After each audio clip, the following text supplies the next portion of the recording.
Um, I thought Lillian was going to be here. There's Gary. Yeah. Hello. Hey, Gary. Hey. How are you doing? Good so far? I think Joy's going to be here, is my understanding.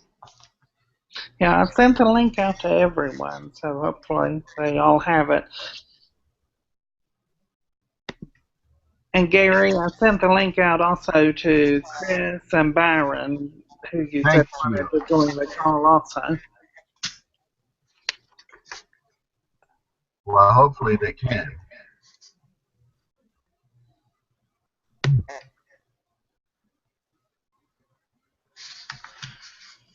We'll wait a few minutes, and if nobody else comes, we'll just start.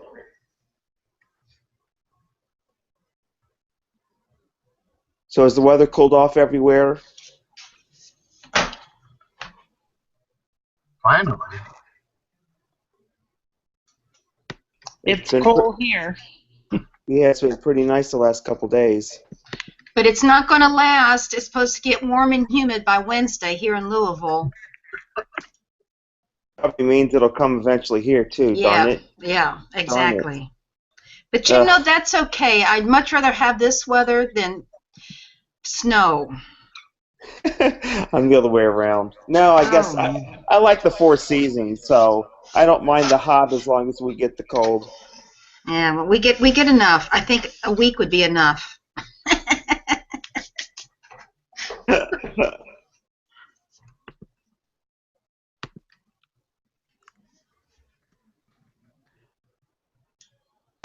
Barry's going to be on the call.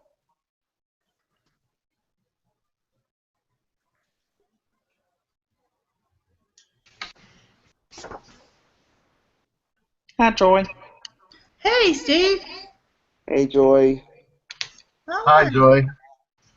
Oh, Gary, hi. Hello. How are you doing? Hi, Colleen.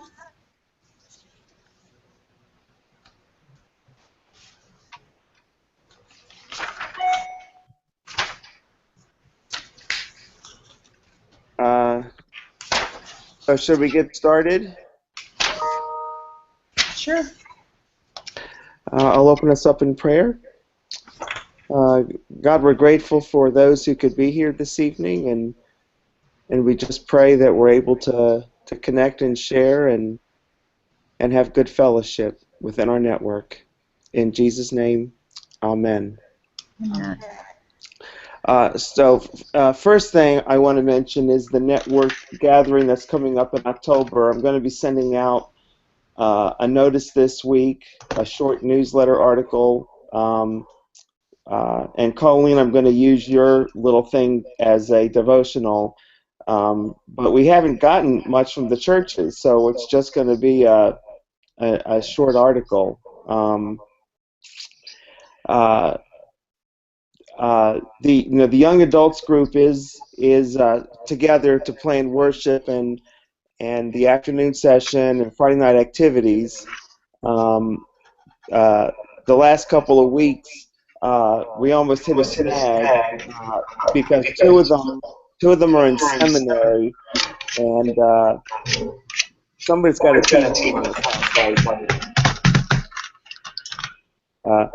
Two of them in Indianapolis are in seminary, and they are doing their field education, and it caught Alex is going to be at other different churches. He won't be at Life Journey, and Samantha's doing hers through her school in Richmond, and I almost had to replace them with other people, but their schedules worked out. So it was a little bit of a crisis the last couple of weeks. I didn't really tell anybody, but everything is all set, and we've got our young adult committee of 5 people from 3 different churches. So I think we're going to have a good conference in October, and they're going to be planning worship and afternoon discussions and panel to have a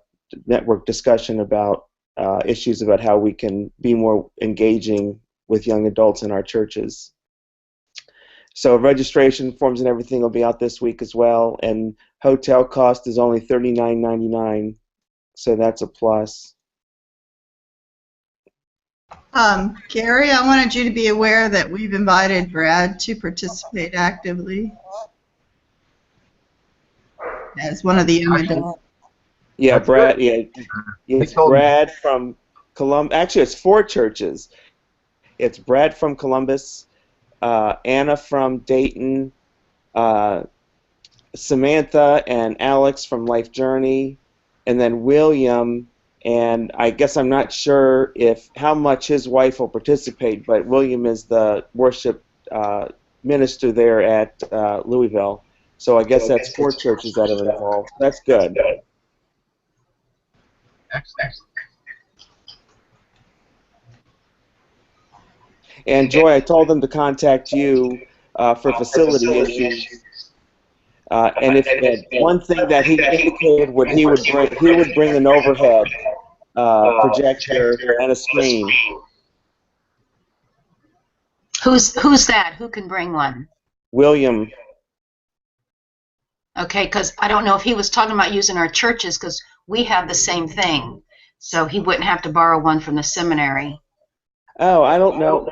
That's a good question, Colleen. He didn't say where he was getting it from.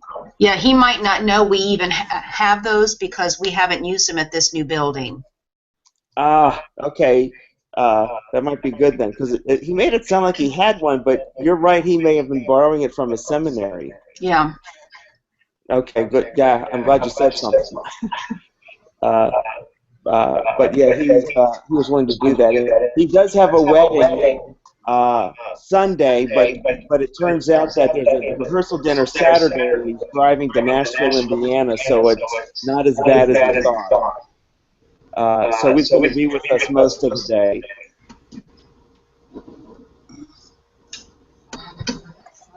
Is there my echo? Yeah, but I'm going to unmute my microphone now, so that way it'll cut back. Okay, so I should do the same thing.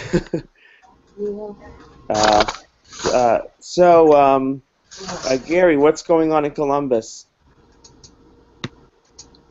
Well, we're going to take a new member in this coming Sunday, and then the congregation is going to meet and start talking about our annual meeting. Our annual meeting is the first Sunday in November, but we have to we're ahead for that. And then we're just going to have some work done on the property itself.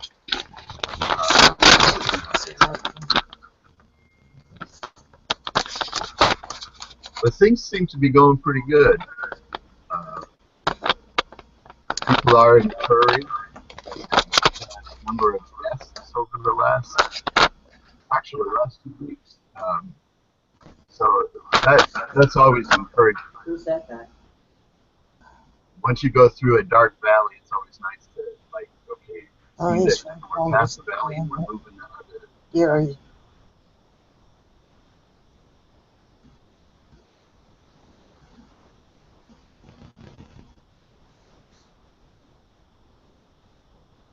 I had a lot of trouble hearing Gary. I wouldn't mind him to repeat what he said. Well, things have been going actually pretty good.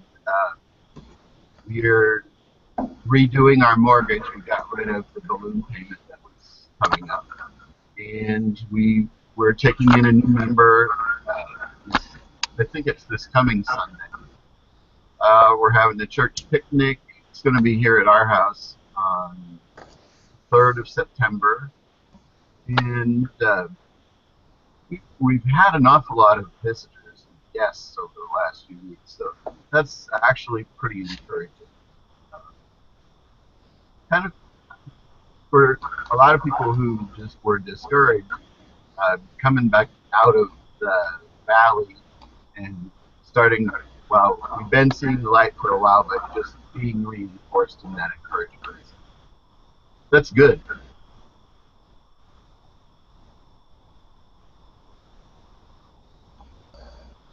Hey Gary, have you talked with Tony lately? Let's see. The last time I talked to Tony was July. It was right after General Conference, and he was busy. So I got to touch base with him again. Why, is there something Yeah. I need to know? No, no, because I know that he initially started working with you guys, and I was kind of wondering what was going on there. Actually, right now he feels fairly comfortable with how things are going. Uh, but I want to visit with him a little bit more and see how we can strengthen one another. Gary, I don't think I have your phone number, if you wouldn't mind to share that with me. I have been meaning to follow up with you from General Conference and see if you had questions about anything. Oh, sure. 614. Hold on just a sec. Okay. Okay, 614 531 531. 7479. What was the last part? 7471. Great, thank you. Or you could always call, if anybody has the church number, it rings my cell phone anyway.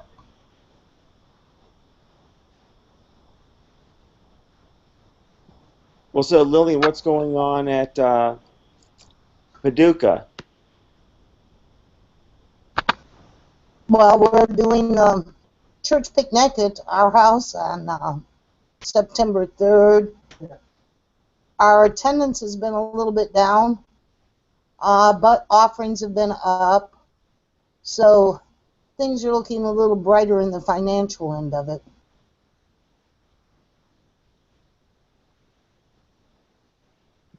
Well, that's good. How is that? I guess I know you've got several members on your new board this year. How is that sort of working out as the year goes on?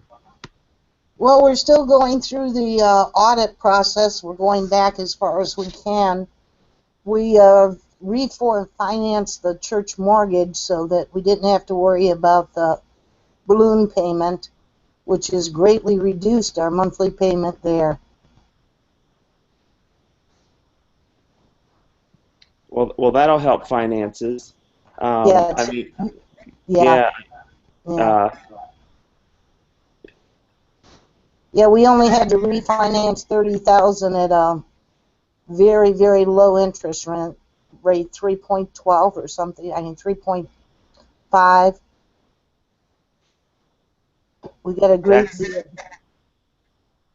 yeah, that's pretty outstanding.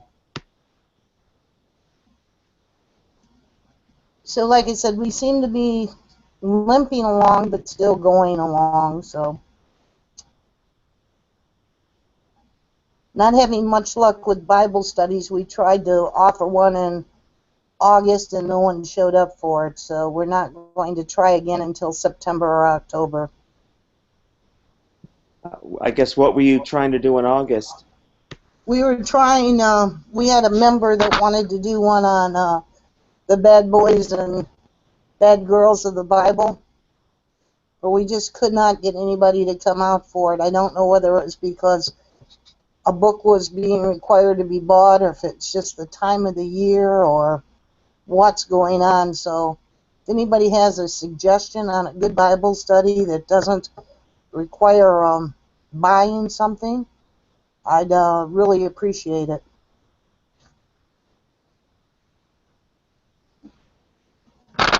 Uh, sometimes what I've done is, sometimes there are books that have DVDs with them, and which aren't when they're not very expensive, and sometimes the DVDs will replicate what's in the book, and I also sometimes will outline chapters of a book for discussion too, because what I found is uh, uh, it's not just people getting the book, but sometimes it's getting people to actually read it. Some people tend to be prepared and some people aren't, and so I always tend to have an outline ready. so that those that didn't read, there'll be enough information there that they can share in the conversation. But it's just, it's a mix, and sometimes it does take a commitment. Like if you're going to take a class where there is some reading, that there's got to be some kind of commitment up front that we're going to do it. But I realize, getting a book, and what I've tried to do is keep the book below $10, which I've been pretty successful at doing. And actually, Colleen's helped me there because she's recommended some good books that have been that cheap. Okay, like I said, appreciate any suggestions, and you're all willing, just email me and I'll look through them. Okay. I'll talk about Life Journey. We had our 25th anniversary over the last week. Joy joined us for our dinner and dance last Friday night. We gave out awards, and we had a cocktail hour and dinner, and then dancing afterward, and Joy and Stacy cut up the dance floor. But it was a good time for everybody. We had a concert. We had a concert last week, and we had very long worship services. We barely got out right at 11 o'clock for the second service last week because the services were so long. But it was a good celebration. A lot of people returning. That we haven't seen in a long time. Some people actually that traveled to the area that had moved, so that was kind of cool to see that. Seeing a lot of old faces, so that was pretty good. Yeah, I know that Jeff will be celebrating 20 years in January, but so hopefully this was it, and they're not going to do something in January for that. But we'll be taking in 10 new members. This is our membership Sunday this week. I'm sorry, in 2 weeks, September the 4th, we'll be taking in 10 members. So that'll be our summer membership class coming together. We've got a few retreats coming up in the fall. One for families and one on prayer. So those are events to come. I was just going to say, David, how fun your celebration was. I really liked the way you organized it, and it was casual enough that children could be present and people could freely wear what they wanted to wear. So I think that makes it more welcoming. Yeah, it was. It was business casual. It was pretty informal. That dance hall is the same place where they have a lot of sort of throwback 80s parties and stuff. There are people in the church that sponsor parties, and so that facility gets used a lot by a lot of people in church. So it was something that was familiar for us. And we had people sponsor tables and things, so we made it free for the church, but all the sponsorships covered about half of it, so that was really good.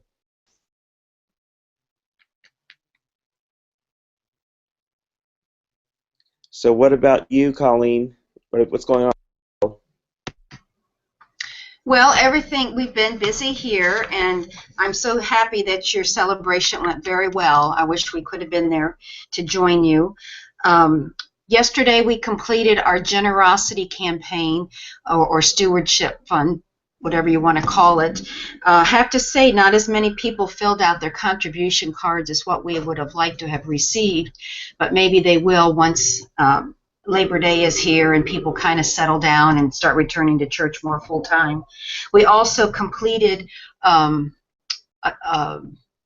t-shirt drive for MCC Louisville, new t-shirts for all of us with the logo on the front and screen print on the back that we hope everybody will wear to our Pride Festival September 17th, and then our homecoming the following Sunday on September 25th.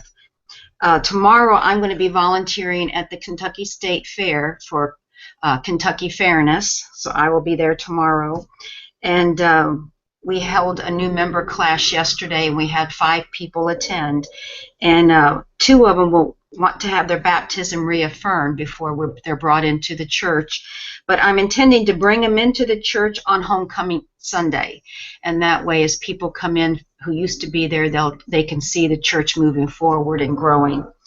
We're talking about having a fundraiser sometime in October, which resembles a yard sale, except we don't have to sell the items. And that's about it. I mean, attendance has been lower this summer, and I think it's because we've got people that drive in from Indiana, south of Louisville, east of Louisville, so all around, family members outside of the state. And in the summertime is when people go on vacations or they have family events that they go to. And, you know, so again, I'm hoping that after Labor Day, people start returning to the fold. And we can start things again. But Lillian, just to answer you with the Bible studies, I haven't been too successful having them. And I think it's because I've had one at 11 o'clock on a Tuesday morning. I've had them in the evenings. And I think, again, our people are so spread out that those who are working are not going to come in, of course, in the daytime ones. And yet evening programs, some of our people who work nights can't attend, or they don't want to drive when it starts to get dark because we've got some older people. So I don't know what the answer is. I've used some of the Adam Hamilton books that I had shared that with Louisville,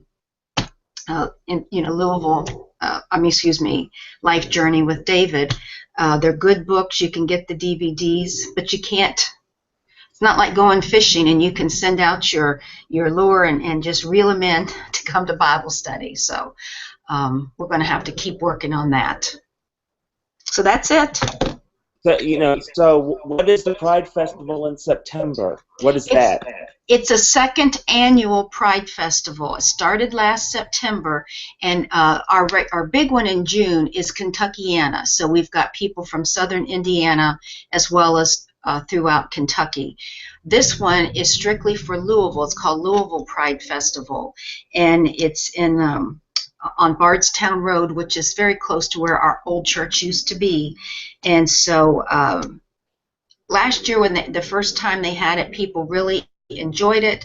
So some of our members live in that area, and they said, we really need to get involved with this. So we've got a booth, and we're going to do face painting for the kids, and then we'll be representing the booth, and just to get our name out there a little bit more. So. And I think our attendance has been down quite a bit this summer too, so there must be something in the air. Even our giving's been down. It's really been an odd summer. Late spring to summer. It's been different than it's been in the past. At least for us. It sounds like it's been common with everybody. Yeah, it's affected us too. Giving as well as attendance. But David, something that we did, I don't know if everybody else has done this, but on our announcement page that we hand out, we don't do bulletins anymore because we have everything on a PowerPoint, but we did create a QR code, and it goes directly into Easy Tithe, so that for people who don't bring money with them or have a check or anything like that, if they can set up an account through Easy Tithe on our web page, and then use the QR code and just go right into it on Sunday and make an offering. So we're trying to encourage more of that, so that if people are on vacation or they're homesick or whatever, they can still give. That's a good idea. We've got one of those codes, but it's on our electronic giving page, where you sign up for electronic giving, but not like every Sunday. So I'm going to put that to our communication director. That's a good idea. Well, and we pay for it. People can use a debit card or they can use a credit card, and there's fees involved, but the fees are less than using PayPal. So we just figure that's part of doing business. We've got to use that today because people just don't carry money like they used to. yeah, I mean, I certainly don't either. Mhm. So Steve, what's going on in West Virginia? Um, about the same as everywhere else. Our attendance is down. Of course, ours is always down. So I think we've got you all beat. Not that we want to, but um, we still only have a maximum of 7 if everybody comes. I guess how big is the community there where the church is located? Well, it's fairly big. It's just that you know, people either don't come to church or they have so many choices because again, back when once upon a time we used to have 40, but um, there was a split, and then that split that came off of us had split 2 or 3 other times, so now there's like 5 primarily LGBT churches that people can choose from if they want to go to church, and then there's a lot of people that don't go to church, and then there's a lot of choices now in the mainstream communities that aren't primarily LGBT but are LGBT friendly that people go to. Well, I know that you said that the building is paid for. Yes. Like, I guess whatever. I guess if there's like money that was being used for the building, could that be used to for outreach and helping to draw people in? Um, I don't know I don't know what kind of ideas you're thinking. If you mean by advertising, we still do that. As for we are one of the few churches that are still advertising in the West Virginia Pride Guide. Um, Okay, I was just curious. Uh, and your the homeless I guess the ministry for feeding the homeless is going strong. yes. So Joy, what's going on in Dayton? I was just pulling up my attendance statistics because I have a techie who works for the university, so he takes his attendance very seriously and does quarterly reports for me. We don't have a very sophisticated sound system, but boy, we have attendance records. And so I have them compare last year and this year particularly because we moved last November to a new location, and consistently we have had more attendance in the new location than the old, so that is such a blessing. And he's showing for May through July, we had like a 25% increase. Is that right? 24% increase in attendance. Now August has been down, but God has been good to us. I did my summer children's ministry for the first time too. Just made up a format to do, and I really enjoyed it. And I think I learned some more things about how to work with kids whose attention span is short. So I have a children's curriculum if anybody wants it, but you need warning is you need to love gardening and cooking to do it, because I incorporated those things in it. We are gearing up for a huge weekend coming up. I should have gotten the word out to you all better. Sunday, Marcus Young is going to be including us on his tour. And he's a wonderful singer. I don't know if you've heard of him. Marcus Young out of Nashville. And have you heard of him? He lived in Indianapolis for a long time, so he used to be a member of our church. That's right. Yeah, that's right. That's right. Well, he finally got the call from God to put out a new CD, and you know he's a songwriter, so that's his new music. And so as part of that, he's doing a tour. And so if you're inclined to come up to Dayton after your own worship service, it's this Sunday at 3:30. So the drive would be doable for you. $5 tickets and a chance to see what Marcus is doing now. We are going to hold it in the sanctuary. We don't often meet in the sanctuary, but it's just a gorgeous, gorgeous, gorgeous sanctuary with Tiffany windows and giant murals on the wall. So I'm really looking forward to it. We're also doing a euchre tournament, our second this year, as a fundraiser on Saturday at 1. And that's a lot of fun. You know, euchre's that game everybody seems to like around here. I'd never played it before in my whole life till I moved here. Yeah, it's an Indiana thing too. Yeah, I've heard Indiana, Ohio, Michigan, I guess. I mean, how much do they charge you rent for that when you use their sanctuary? Well, that's the other thing. I don't know how much to really talk about it because we're kind of in the midst of making decisions. Our old contract, I negotiated with one person on their board, and it was before their new pastor got settled, and I worked out a great deal. And with the old contract, they really can't charge us for other things. We pay rent, that's it. But now we're looking at our new contract for November, and now they're instituting fees. So. But you have to be using, like, you have to get cleared to use the sanctuary, or when they're not using it. Well, yeah, you know, it's just so hard to work with another church, and this one particularly because they've never had another church share with them.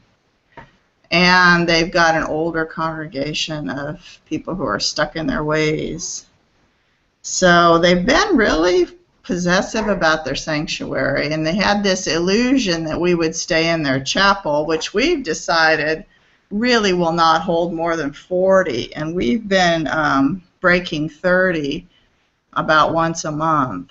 So, but this summer, because the chapel is not climate controlled at all, we moved to the fellowship hall for worship. So we might stay there. We have another option that's being that's on the table for a different place. I just don't know that I want to move after only 1 year. Yeah, well, it sounds like that the move has probably helped you on this increase, because most of the churches have had a little bit of a dip in their attendance, so that's probably helped you. Yeah, I think it has. I'm, you know, and I don't know how to account for it like a statistician would. All I can say is we understood God's call to move, and we did. And, you know, when you follow the call, things happen. So I'm still wondering. I've got board members that really think we should move because for any extra events, they want to charge $75 for the fellowship hall and $150 for the sanctuary. And, you know, we already pay $750 a month. So, but the negotiations are not over yet. Well, maybe, you know, like what if included, like if you can do this a certain number of times, over you pay extra. Yeah, that might be a way to do it. They don't mind us using the fellowship hall if it's a regular part of Christian education or worship, but they want to charge us anytime we want to have a fundraiser or a concert. So yeah, maybe we could negotiate that. You know, what's ironic is we have a lot more activities than they do, and they are twice as big as us, congregation-wise. Are they declining though? Well, they were until they got a young pastor. They're starting to get back on their feet. But you know how that is if a church is. I mean, you know, MCCs tend to be old, but their congregation is huge, majority over 60. Um, anyway, we're doing fine, and surprise, surprise, last summer Bible study didn't work a bit for me. And then in the spring, I decided to change it to the daytime because I had at least 3 people that would commit to coming. And by gosh, we have had it all summer except when I was out of town, and they come. I have 11 coming now, which is, you know, a third of my congregation. So I'm just surprised. I think what I understand is the secret, 2 things. Because it is hard to get people to come to Bible study, but my folks come and look forward to it. And I think 2 things. One is you have to make sure there's time for discussion and interaction and social time. And the other one is there's got to be a nucleus of people who like to be together. Because it's more than just studying the Word. The Word's important, but it's the connections between the people. I mean, That's the glue. sounds like Oasis groups. That's what it sounds like, our Oasis groups at Life Journey. I do kind of function, yeah, kind of like that. I always make sure we pray, and we're kind of the keepers of the prayer list. And we catch up on each other's lives, and then we study specifics.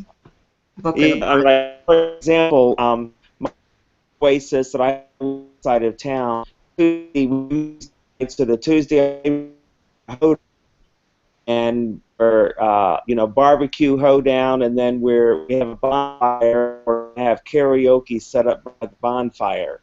Oh, Um, wow. See, normally we sing around the bonfire, but the problem is we never know the words, and then everybody pulls it up on their phone. But we thought this time we're going to have karaoke set up and we'll have a screen and everything there, so people can. Yeah, I could tell at your anniversary celebration the Oasis communities are really important. And Yeah, I mean it is pretty thriving. We're a dozen right now. they meet every week, David? Yes, every week. Wow.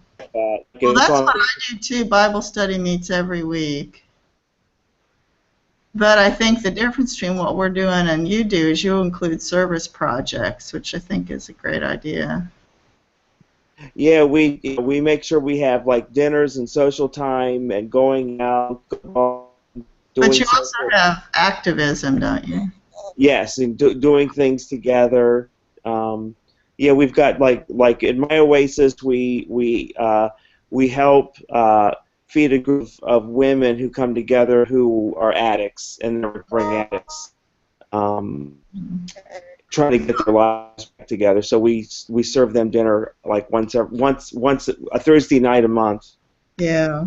So Lillian, that's what I'd suggest. I don't think it's so much the curriculum you choose that's important. It's the way you manage the group, and you might ask David for information about Oasis groups because that's what brings people there, I think, is their friendships. And spiritual friendships. I'm not talking about a clique. I mean people Right. who count on each other for prayer and growing in faith. Yeah, you Um, can really just be yourself and be goofy, and everybody still likes you. yeah, yeah. I don't think I have anything else. Right. Oh, we have a grandbaby coming next month, so that's exciting. And that's about it for me.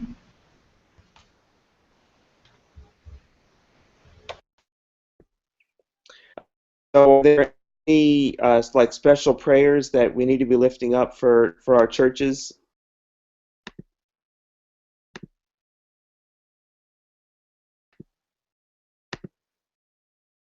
We're looking for Art Shelley Bradford, our worship arts minister. They just moved. Her partner got a job in Houston,